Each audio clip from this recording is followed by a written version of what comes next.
Queridos hermanos, iniciamos la lección divina de este día domingo 23 de julio, 17º domingo del tiempo ordinario.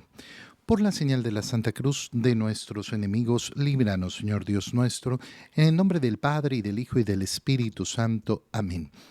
Señor mío y Dios mío, creo firmemente que estás aquí, que me ves, que me oyes. Te adoro con profunda reverencia, te pido perdón de mis pecados y gracia para hacer con fruto este tiempo de lección divina. Madre mía Inmaculada, San José, mi Padre y Señor, Ángel de mi guarda, interceded por mí. En la primera lectura de este domingo, leemos el libro del Génesis, capítulo 18, versículos 20 al 32. En aquellos días el Señor dijo a Abraham: el clamor contra Sodoma y Gomorra es grande y su pecado es demasiado grave. Bajaré pues a ver si sus hechos corresponden a ese clamor, y si no, lo sabré. Los hombres que estaban con Abraham se despidieron de él y se encaminaron hacia Sodoma. Abraham se quedó ante el Señor y le preguntó: ¿será posible que tú destruyas al inocente junto con el culpable? Supongamos que hay 50 justos en la ciudad. ¿Acabarás con todos ellos y no perdonarás al lugar en atención a esos 50 justos? Lejos de ti tal cosa, matar al inocente junto con el culpable, de manera que la suerte del justo sea como la del malvado. Eso no puede ser. El juez de todo el mundo ¿no hará justicia? El Señor le contestó: si encuentro en Sodoma 50 justos, perdonaré a toda la ciudad en atención a ellos. Abraham insistió: me he atrevido a hablar a mi Señor, yo que soy polvo y ceniza. Supongamos que faltan 5 para los 50 justos. ¿Por esos 5 que faltan destruirás toda la ciudad? Y le respondió el Señor: no la destruiré si encuentro allí 45 justos. Abraham volvió a insistir: quizá no se encuentren allí más que 40. El Señor le respondió: en atención a los 40, no lo haré. Abraham siguió insistiendo: que no se enoje mi Señor si sigo hablando, y si hubiera 30. El Señor le dijo: no lo haré si hay 30. Abraham insistió otra vez: ya que me he atrevido a hablar a mi Señor, y si se encuentra solo 20. El Señor respondió: en atención a los 20 no la destruiré. Abraham continuó: no se enoje mi Señor, hablaré solo una vez más, y si se encuentran solo 10. Contestó el Señor: por esos 10 no destruiré la ciudad. Palabra de Dios. Es un pasaje sumamente conocido, el que acabamos de leer del libro del Génesis, ante la eminente destrucción de Sodoma y Gomorra. ¿Cómo parte el pasaje? El pasaje parte con ese anuncio que hace el Señor a Abraham. El clamor contra Sodoma y Gomorra es grande. Así que voy a ir a ver qué es lo que está sucediendo. Se anuncia entonces la destrucción. Los hombres que estaban con Abraham se despidieron de él y se encaminaron hacia Sodoma. Fíjate en este detalle, porque este detalle es precioso. En ese momento, cuando Abraham se queda solo, empieza a hablar con el Señor y a insistirle en que si hay algunos justos en esa ciudad, los perdone. Abraham empieza este diálogo de esta manera: ¿será posible que tú destruyas al inocente junto con el culpable? Podemos decir que en este momento Abraham, de una manera muy educada, está reclamándole al Señor: ¿cómo va a ser posible que destruyas al inocente junto al culpable? Y por eso es tan bello que Abraham haya esperado a estar a solas. Mira que Abraham no se pone a reclamarle al Señor delante de los otros. ¿Para qué? Para no escandalizar a los otros. Oye, yo me puedo acercar con un corazón compungido, con un corazón que no entiende ciertas situaciones, y reclamarle al Señor: Señor, no entiendo. ¿Qué es lo que sucede? ¿Cómo puede estar sucediendo esto? ¿Cómo puede pasar esto? Pero, ¿cómo lo hago? Lo hago en la privacidad de mi oración con el Señor, delante de Él, siendo franco y sincero. Pero si yo en cambio delante de otras personas comienzo a hablar y digo, no, no, no puede ser que Dios haga esto, que Dios no sé qué, que Dios no sé cuánto, entonces estoy siendo escándalo para los otros. Entonces al otro le puedo ocasionar que se aleje del Señor, que se aleje su corazón de la confianza en Dios. Y entonces, ¿en qué me habré vuelto yo? Me habré vuelto en un hombre terrible, en uno que aleja a los demás de Dios por no saber hacer las cosas en su debido momento, en su debido lugar, en su debido espacio. Esto va a ser aplicado también delante de los hombres. ¿Cuándo le hago yo una recriminación a una persona? En privado. En privado. En privado es donde le digo, oye, mira, esto y esto y esto. No lo expongo delante de los demás, ni ando con habladurías delante de los demás diciendo, pero mira, que no sé qué, que no sé cuánto, porque entonces estoy indisponiendo a esa persona con el otro. Estoy siendo lo que vulgarmente llamamos el carbonero, el que echa el carbón para encender las llamas. Y no es nuestra misión la de ser carboneros, todo el contrario. Nosotros tenemos que ser trabajadores de paz en la viña del Señor. En segundo lugar, esa expresión de queja, llamando a esa misericordia, a esa justicia de Dios, ¿a dónde lo conduce? Supongamos que hay 50 justos en la ciudad. ¿Vas a destruir la ciudad? Y entonces el Señor dice, no, en atención a esos 50 no la voy a destruir. ¿Cuál es la profundidad de lo que se nos está diciendo? La profundidad de lo que se nos está diciendo es precioso. ¿Cuántas veces podemos sentir que nuestra justicia no vale la pena en un mundo injusto? ¿De qué sirve que yo sea justo? ¿De qué sirve que yo sea honrado en un país donde la deshonestidad es tan grande? ¿De qué sirve que yo no dé sobornos en un lugar donde todo el mundo da sobornos? ¿De qué sirve que yo busque la pureza cuando la impureza, la pornografía rueda por todos lados? ¿De qué sirve? Pues sirve. Sirve a los ojos del Señor, porque el Señor, en atención al justo, perdona también al injusto. ¿Qué quiere decir? Que no les causa una desgracia. En la medida que yo me preocupo de vivir mi vida en justicia delante del Señor, no solo estoy haciendo un bien para mí, para mi alma, estoy también haciendo un bien para todos los demás. Qué profundo y qué bello que es esto. De verdad que es precioso. Porque entonces yo no ando mirando hacia el lado. Pero todo el mundo lo hace. A mí no me importa lo que haga todo el mundo. Yo respondo por lo que voy a hacer yo, por lo que hago yo.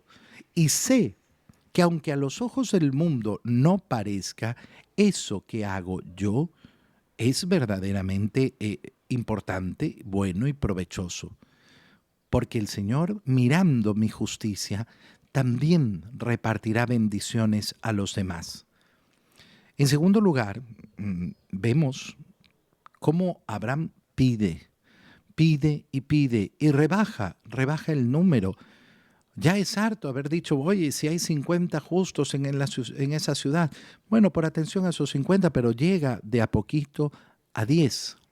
Ya sabemos que no se encontraron esos 10 y por eso Sodoma y Gomorra fueron destruidas.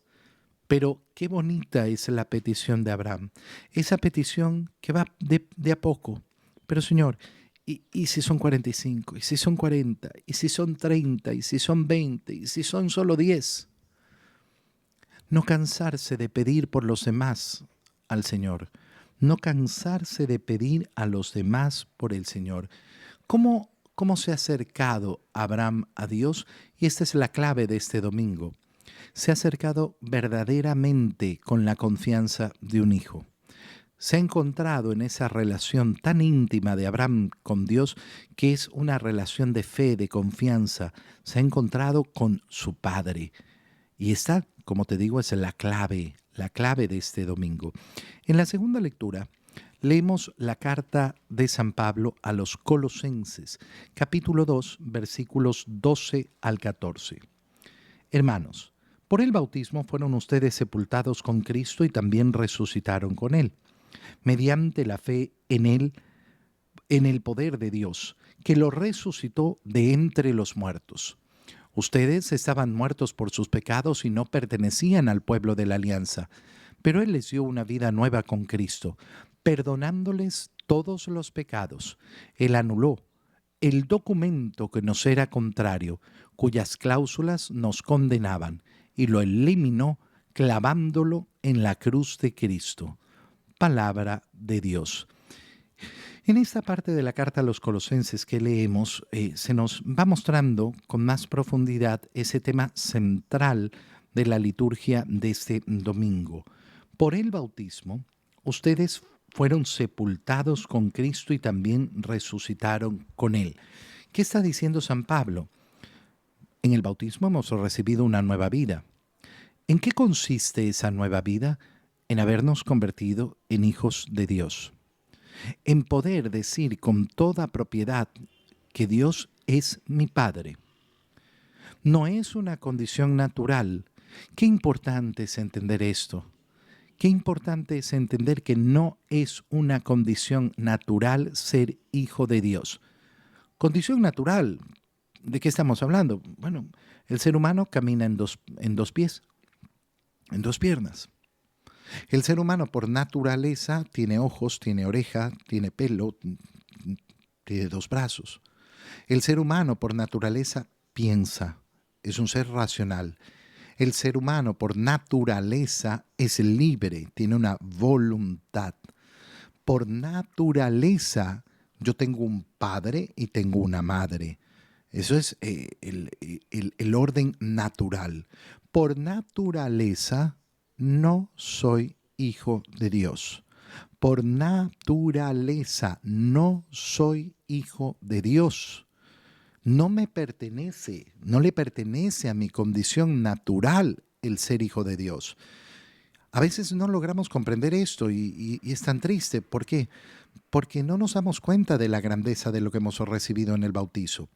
Porque hemos recibido una gracia sobrenatural, sobre la natura. Por el bautismo ustedes fueron sepultados con Cristo y resucitaron con Él, mediante la fe en el poder de Dios que los resucitó de entre los muertos, es decir, que les dio nueva vida. Ustedes estaban muertos por sus pecados. ¿Y qué podían brindarle a Dios en reparación por sus pecados?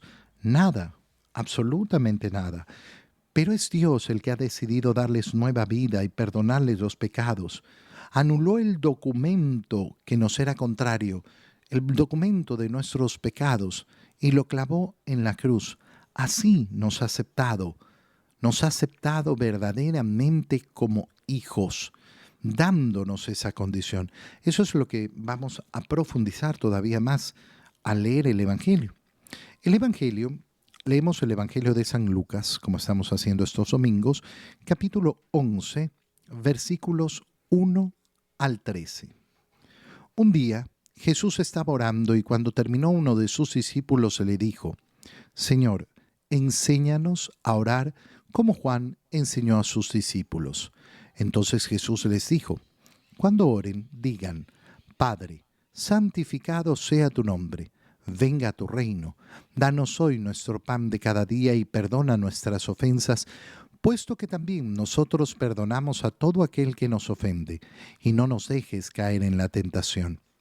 También les dijo: Supongan que alguno de ustedes tiene un amigo que viene a medianoche a decirle: Préstame, por favor, 3 panes, pues un amigo mío ha venido de viaje y no tengo nada que ofrecerle. Pero él le responde desde dentro: No me molestes, no puedo levantarme a dártelos, porque la puerta ya está cerrada y mis hijos y yo estamos acostados. Si el otro sigue tocando, yo les aseguro que aunque no se levante a dárselos por ser su amigo, sin embargo, por su molesta insistencia, sí se levantará y le dará cuanto necesite. Así también les digo a ustedes: Pidan y se les dará. Busquen y encontrarán. Toquen y se les abrirá. Porque quien pide recibe, quien busca encuentra, y al que toca se le abre. ¿Habrá entre ustedes algún padre que cuando su hijo le pida pan le dé una piedra? ¿O cuando le pida pescado le dé una víbora? ¿O cuando le pida huevo le dé un alacrán? Pues si ustedes, que son malos, saben dar cosas buenas a sus hijos, ¿cuánto más el Padre Celestial dará el Espíritu Santo a quienes se lo pidan? Palabra del Señor. Al llegar al Evangelio, ¿con qué nos topamos? Nos topamos justamente con que Jesús nos invita a reconocer esa condición de hijos, a reconocer a Dios como Padre, pero siempre y cuando lo reconozcamos no solo como Padre mío, sino como Padre nuestro. Qué importante es esto. ¿Por qué? Porque yo tengo que aprender a ver a los demás seres humanos como hijos de Dios y respetarlos como hijos de Dios. ¿Dónde parte la enseñanza del Padre Nuestro? En la petición de uno de sus discípulos: Señor, enséñanos a orar. ¿Cuántas personas a veces dicen, es que yo no sé hacer oración? ¿Cómo hago? Bueno, pídele al Señor en primer lugar: Señor, enséñame a orar. Enséñame a orar. Enséñame cómo debo hacer la oración. ¿Cómo es que debo orar? Y entonces Jesús les dice: cuando oren, digan: Padre, santificado sea tu nombre. Venga tu reino. Danos hoy nuestro pan de cada día. El Señor enseña el Padre nuestro. Una oración sencillísima. Fíjate cuál es la característica del Padre nuestro: la simpleza, la sencillez. Señor, enséñanos a orar. Miren, para orar lo que hay que hacer es hablar, hablar con sencillez. Padre nuestro que estás en el cielo, reconociendo dónde está Dios, alabándolo: santificado sea tu nombre. Queriendo su voluntad: venga a nosotros tu reino, hágase tu voluntad, en la tierra como en el cielo. Y de ahí pidan. ¿Qué es lo que necesitan? Pidan el pan que necesitan. Pidan el perdón de sus pecados. Pidan lo que necesitan para ser liberados del mal, para ser liberados de la tentación. Y entonces el Señor comienza a explicar. Miren, supongan que alguno de ustedes tiene un amigo que viene a medianoche a decirle: préstame por favor 3 panes. Pero no los pide para él, los pide para un amigo que ha llegado. Ha llegado tarde y lo ha descubierto sin tener nada que brindarle. Y entonces he ido donde el vecino a pedirle algo para poder atender a ese amigo. Ahora comienzas a unir lo que estamos leyendo con la primera lectura. Fíjate cuál es la idea que se nos está brindando: la insistencia en nuestra oración. ¿Qué ha hecho Abraham? Abraham ha insistido a Dios en favor de los demás, no ha insistido en favor suyo, ha insistido en favor de los demás. Y Dios ha escuchado su insistencia, Dios ha escuchado su oración. Pues bien, el Señor ahorita nos dice: miren, insistan. Yo les aseguro que si esa persona no les abre la puerta por ser un buen amigo, lo hará por la insistencia, para que lo dejen en paz. Date cuenta que el que está durmiendo en la casa es Dios. En esa posición se está colocando. Qué absurdo es escuchar a una persona cuando dice: ay, es que a mí no me gusta molestar a Dios. Qué ridículo que eres. Qué ridículo que eres. Un falso respeto, un falso modo de actuar con Dios. No. El hijo, el verdadero hijo, se acerca con confianza a pedir a su padre. Pidan y se les dará. Busquen y encontrarán. Toquen y se les abrirá. ¿Cuántas veces no tenemos esta forma de actuar en nuestro corazón? No tenemos esta disposición en nuestro corazón. No buscamos, no tocamos, no pedimos, No, pero es que ¿cuál es la peor diligencia? La que nunca se realiza. No hay peor diligencia que la que nunca se realiza. No, es que yo no sé qué va a pasar, yo no sé si Dios me va a decir que no. Pide,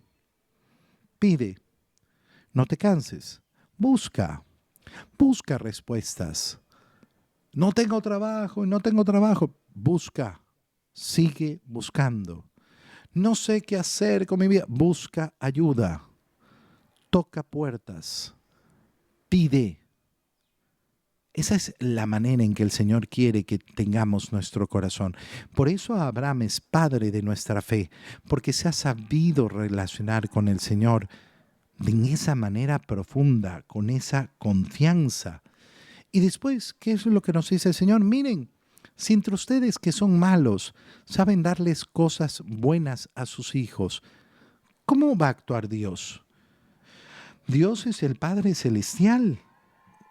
Él les dará al Espíritu Santo a quienes se lo pidan. Mira lo que nos está diciendo el Señor.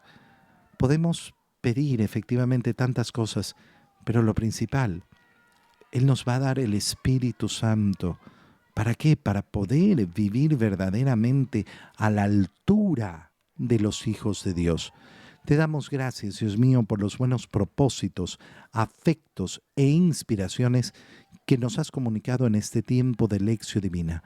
Te pido ayuda para ponerlos por obra. Madre mía Inmaculada, San José, mi Padre y Señor, Ángel de mi guarda, interceded por mí. María, Madre de la Iglesia, ruega por nosotros. Queridos hermanos, que tengan todos un muy feliz domingo.